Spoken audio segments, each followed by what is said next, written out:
Oh, my word, to continue.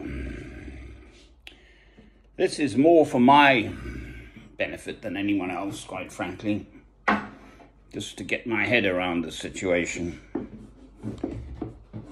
The more I think about it, the more I'm absolutely sure that the police are the problem. Now, it ranges from just, there's a stranger on our patch, we don't know anything about him, let's see what he's made of, to actual police involvement with something untoward going on at St. Michael's Square. If I go through my little jottings here, I was born on Table Mountain in a small hospital on Wednesday, the 12th of September, 1956. That makes me 64 years old, a certain Mr. Francis John Ross Bush. And the events at number 26 St. Michael's Square, Alnwick, Northumbria, NE 66 1TR, England. I commenced my tenancy, a one-year tenancy, on Friday, the 28th of May. By Tuesday, the 8th of June, I was incarcerated in my own, what I call my Christian broadcasting place, and I put in, by the neighbours, harassment, calling me a paedophile, and I was confined to my house, and I put in 2 999 calls. Ho, ho, ho. And told the police all about it. Now, do they do nothing about that? It's a very serious allegation. Paedophile. The harassment continued on the Wednesday. These neighbours circling the square. The two families, 2 white men, sort of Northumbrian, and 2 Polish partners, and 2 small children of 2 and 4, round and round and round, looking in at the window, calling me a pedo, throwing stuff at my windows. Thursday, arrested for allegedly striking the 4-year-old child with my staff. Released at 2:32 a.m. by the police on the following Friday.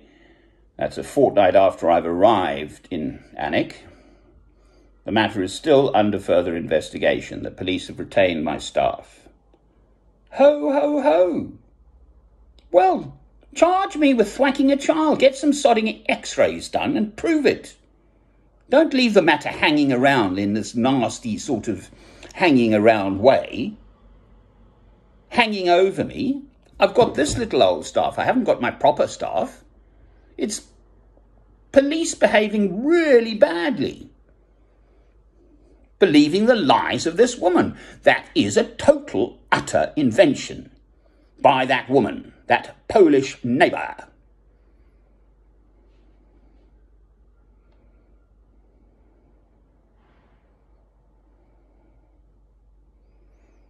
The insult to my spirit is just monstrous. That I'd thwack a child, in what circumstance? For what reason? For heaven's sake, I've never thwacked anyone, ever. It never enters my thinking, my spirit. What, to thwack someone with my staff? And then to thwack a child?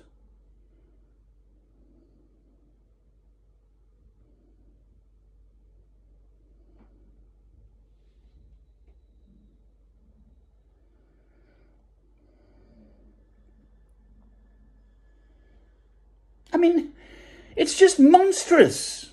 The solicitor, my first solicitor, totally didn't pick up on it properly. Oh, we'll see. We might get your staff back one day. Any proper solicitor worth their salt, a switched-on one, would have just gone in there, hammer and tong. Prove it. Get the x-rays. Prove it. This woman is lying. Prove it. Prove I thwacked the child. You can't because I didn't. You know jolly well you blooming did it yourself, woman. That is not sub judice, that matter. The later event probably is. The whole business is stuffing my life. As I've already pointed out, what if I died of a blooming heart attack because of all this? I don't think that is my destiny, actually, to be honest. I really do believe I've got some proper work to do one day in this world. From Alnwick, from number 26 St Michael's Square, Alnwick, Northumbria, England. So actually, I don't think there's any chance of me dropping dead with a heart attack. God's just not going to do that. He's got much, much, much more prepared for me to do. It's in one of the letters of John, I think it's Romans, the works that God has prepared for you to do through him, by his grace, not your efforts.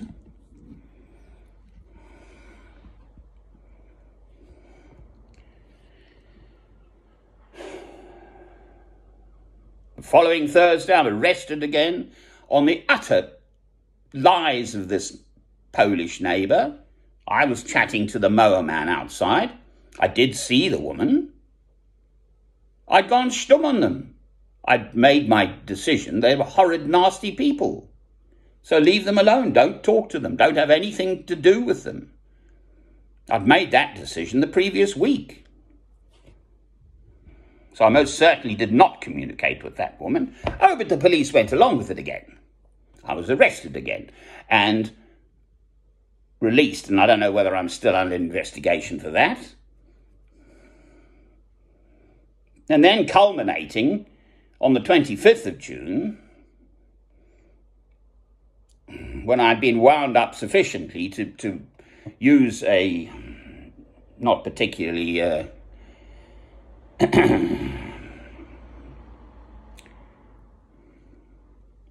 but accurate phrase. It is accurate, but it's not particularly pleasant, to describe this woman in the flat of the Scottish neighbour.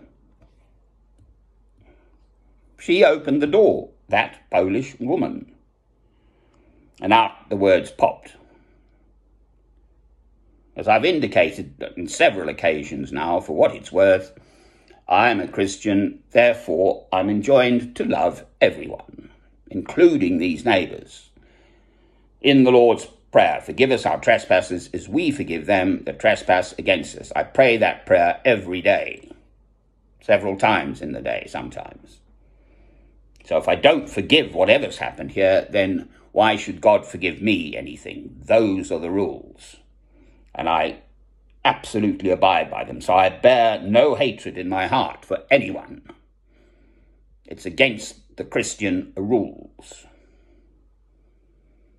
So over that period, there are 6999 calls, 5101 calls, several PCSO visits, 8 nights in police custody, 31 nights harassed for 21 of those days, nights, whatever. 2 incident numbers.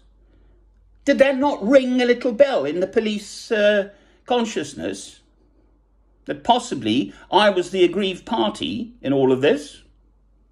Well, apparently not. Because lo and behold, they arrest me again. And I'm under further investigation. They're trying to shut me up, and the best reason I can find is they're involved in the drugs dealing.